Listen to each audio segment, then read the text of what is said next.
ఇల్లేనా? ఇదేనండి. 511 చెప్పారు. అవునండి. సరే సరే, బండి నీళ్ళలో పెట్టుకో. అలాగేనండి.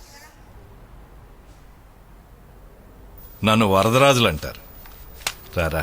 రండి రండి, నమస్కారం. కూర్చోండి. బాగున్నారా? బాగున్నా, కూర్చోండి.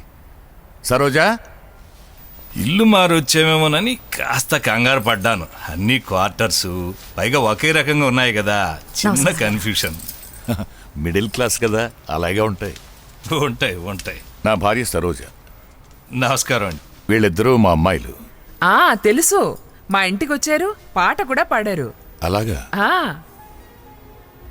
మనకు తెలియదండి, ఇవన్నీ నేను పట్టించుకోను. ఏదో తెరసాటు ఏర్పాటు జరిగినట్టున్నాయి.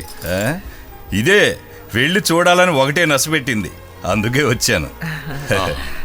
కొంచెం కాఫీ ఇవ్వగలరా? నువ్వు కూర్చోమ్మా. అమ్మా, కొంచెం షుగర్ లేకుండా, నాకు మాత్రమే, తందాగదు. అవును, వీళ్ళిద్దరిలో మనవాడు. మా వారికి మొహాలు సరిగా గుర్తుండవు. నేను కూడా 2 రోజులు మా అన్నయ్య ఇంటికి వస్తే ఎవరు నువ్వని అడుగుతారు. చిన్నమ్మాయి శాంతి. సరే, పెద్దమ్మాయికి ఇంకా సంబంధం చూడలేదా? లేదండి. అలాగా. ఏమా, అరేంజ్డ్ మ్యారేజా లేక సిస్టర్లా నువ్వు లవ్ గివ్ అని మీ నాన్నకు ఖర్చు లేకుండా? చాలే ఊరుకోండి. అడిగి తెలుసుకుందామని అంతే. క్వశ్చన్ చేయడం మా ప్రొఫెషన్ కదా. క్రిమినల్ లాయర్ గారు కదా. అయితే మీరెన్నో అబద్ధాల డబ్బు సంపాదించుంటారు.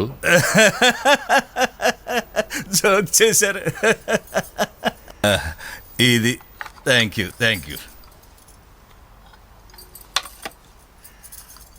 నేను మా వాడిని ఆర్డినరీ మిడిల్ క్లాస్ పిల్లవాళ్ళ పెంచాను, ఒక సక్సెస్ఫుల్ లాయర్ పిల్లవాళ్ళ పెంచలేదు.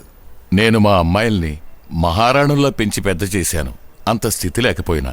కానీ చల్లారిపోతుంది. మహారాణుల తండ్రి మాటల్లో పడ్డారంటే మాట్లాడుతూనే ఉంటారు. మాట్లాడినవ్వండి. నేను చెప్పేది ఏంటంటే, పిల్లలకి 20 సంవత్సరాలు రాగానే మిమ్మల్ని నన్ను అడిగి నిర్ణయం తీసుకోనక్కర్లేదు. అది చట్టం. ఆ చట్టం ప్రకారమే మా వాడిని నేను పెంచాను. కానీ నేను మా అమ్మాయిల్ని అలా పెంచలేదు. మీరు అపార్థం చేసుకున్నారు. నేను చట్టంలో ఉన్నది చెప్పాను. కార్తీక్ మీ అమ్మాయినే కాదు, రోడ్లో పోయే అమ్మాయిని తీసుకొచ్చి దాన్నే చేసుకుంటానంటే మేం చేయగలిగింది ఏమీ లేదు. ఆ గాడిదనిచ్చి చేయటమే. వకీలు గారు అనేదేమిటి? మీరు డబ్బున్నవాళ్ళు, మేమంతా అడుగు తినేవాళ్ళవనా? సార్, ఎప్పుడొచ్చింది సార్ మీకు ఇటువంటి గర్వం? కొంచెం చదువుకున్నాక, లేక కాస్త డబ్బు సంపాదించాక? నాన్నా. లేదమ్మా, మన ఇంట్లోకొచ్చి కూర్చుని మన అమ్మాయి రోడ్లో పోయే అమ్మాయి ఒకటేనని మాట్లాడుతున్నారు. మిస్టర్ వెంకట్రావు, మీరు తప్పుగా అర్థం చేసుకున్నారు. నేను తప్పుగా అర్థం చేసుకోలేదు, మీరే తప్పుగా మాట్లాడుతున్నారు.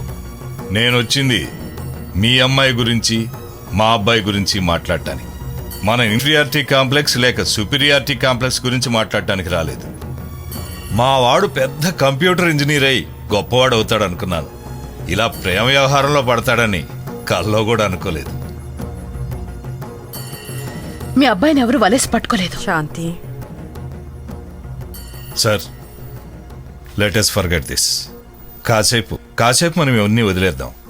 ఇప్పుడు మా అబ్బాయి అడిగితే నేనేం సమాధానం చెప్పాలో అది చెప్పండి. మాకు అభిమానం ఉందని చెప్పండి చాలు. ఎక్స్క్యూజ్ మీ, ఒక నిమిషం. సారీ. ఏమైంది? ఇది జరిగేట్టుగా లేదు. వదిలేద్దాం. అంతా మర్చిపోయి చేతులు దులుపుకుందాం. ఇదొక కళ అనుకుందాం.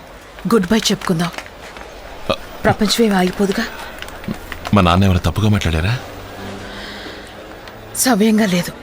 మాట్లాడారు, తప్పుగా మాట్లాడారు, అడ్డదిడ్డంగా మాట్లాడారు. ఇండియా పాకిస్తాన్ సమస్యలా మారింది. శాంతి, పెళ్లి చేసుకోబోయేది వాళ్ళిద్దరూ కాదు, నువ్వు నేను. ఏదో మర్యాద కోసం పర్మిషన్ అడిగామంతే. అయితే ఇప్పుడు నన్ను ఏం చేయమంటావు?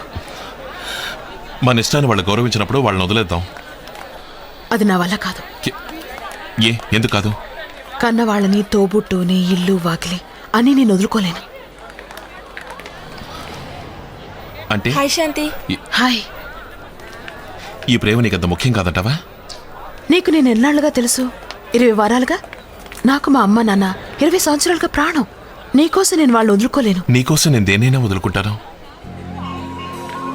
నా కోసం అయిన వాళ్ళందరినీ వదులుకుంటున్న వాడివి రేపు ఇంకో అమ్మాయి కోసం నన్ను వదిలేవని ఏంటి గ్యారంటీ? హలో, నీ లాజిక్ నేను ఒప్పుకోను. ఇప్పుడేంటి జాగవా నే బలేవలా ఏమిటి మన ఇద్దరి మధ్య అంత ప్రేమ? చూసుకున్నావు, మాట్లాడుకున్నావు, వెంటపడ్డావు, చుట్టూ తిరిగావు, నవ్వించావు, ఇప్పుడు ఏడిపిస్తున్నావు. అంతేగా? నేను ముందే నో అని చెప్పుంటే నువ్వేం చేసి ఉండేవాడివి? నీకు అదృష్టం లేదు, నీ కర్మలేని ఊరుకునేవాడిని. ఇప్పుడు అలాగే అనుకో. ఏయ్ ఆగు శాంతి, నీ మాట నిజం అనుకుందాం. ఈ ప్రేమ దోమ అంతా పెద్ద గొప్ప ఏం కాదు, ఒప్పుకుంటాను. కానీ ఇప్పుడే డెసిషన్కి రాకు, కొంచెం టైం ఇవ్వు. 1 వారం 10వ తారీఖు వరకు. ఆ తర్వాత కూడా నువ్వు ఇలాగే ఫీల్ అయితే చెప్పు, వదిలేద్దాం. 1 వారంలో ఏం జరుగుతుందని 1 వారంలో ఏమైనా జరగచ్చు. జాగ్రత్త. నేను నిన్ను కన్విన్స్ చేయొచ్చు, నీ మనసు మారచ్చు, లేదా నేను వేరే ఇంకో అమ్మాయి ప్రేమలో పడచ్చు. ఏమిటిది? శాంతి 1 వారం ఊరికే మీట్ అవుదాం, మాట్లాడుకుందాం అంతే. ఓకే సరేనా? చూసినాడు నా కోసం సరేనా చెప్పు. కుదరదు. అన్నీ వదిలేద్దాం.